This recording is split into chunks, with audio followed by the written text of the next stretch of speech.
Welcome to the Electoral Commission of Queensland's webinar about electoral expenditure caps. This video is going to have information for independent candidates in the 2024 state general election in Queensland. If you're a candidate who is endorsed by a registered political party, you can check out our other video on electoral expenditure caps that is specifically for registered political parties and endorsed candidates. So electoral expenditure caps are limitations on the amount of electoral expenditure that can be incurred by an election participant. They apply to all election participants, candidates, registered political parties, and third parties that incur electoral expenditure. Electoral expenditure is one of those very complicated terms that has a specific definition under legislation. If you take a look at our video on incurring electoral expenditure, that'll have further information about what type of election expenses constitute electoral expenditure. The electoral expenditure caps apply during the capped expenditure period, which is a time during every state election and by-election. For the 2024 state general election, the capped expenditure period starts on Tuesday, the 2nd of April 2024, and ends at 6 p.m. on Election Day, which is the 26th of October 2024. Electoral expenditure incurred outside of the capped expenditure period does still need to be disclosed to the ecq per disclosure requirements, but it is not included under the candidate's electoral expenditure cap. So the expenditure cap for the 2024 state general election for an independent candidate is $90,748.65. That means you must not incur more than $90,748.65 in electoral expenditure during the capped expenditure period for the election.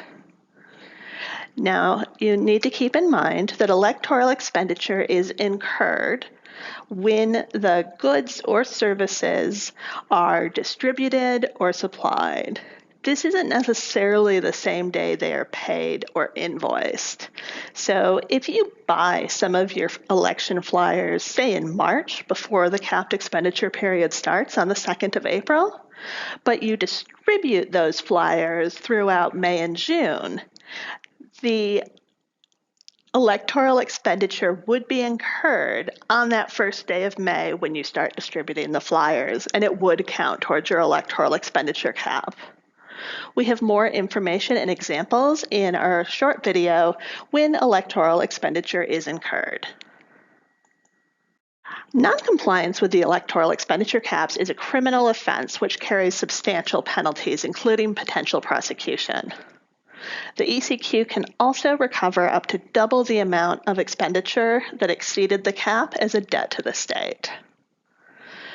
We at the ecq have an active compliance team who monitor for compliance before, during, and after an election. So as a candidate, you may be contacted if the ecq identifies any potential instances of noncompliance. The maximum penalty for exceeding electoral expenditure cap is 1,500 penalty units, which equates to more than $200,000, or 10 years imprisonment. So you can see it's a very serious offense, and this is why it's so important for you to be aware of your expenditure cap and pay close attention to it throughout the election. If you have any questions after this video, or you'd like to know where you can go for more information, we have a comprehensive range of fact sheets on our website at ecq.qld.gov.au/factsheets. You can also have a look at the legislation itself. The Electoral Act 1992 prescribes the electoral expenditure caps for state elections in Queensland. You can also contact us, the Funding, Disclosure, and Compliance team, by emailing us or giving us a call. Our details are on the screen. We provide general advice only. If you have any doubt about your obligations for the election, please seek independent legal advice. Thank you so much for watching our video today. I hope that you have gotten some valuable information and that the information provided is of use. Have a great day.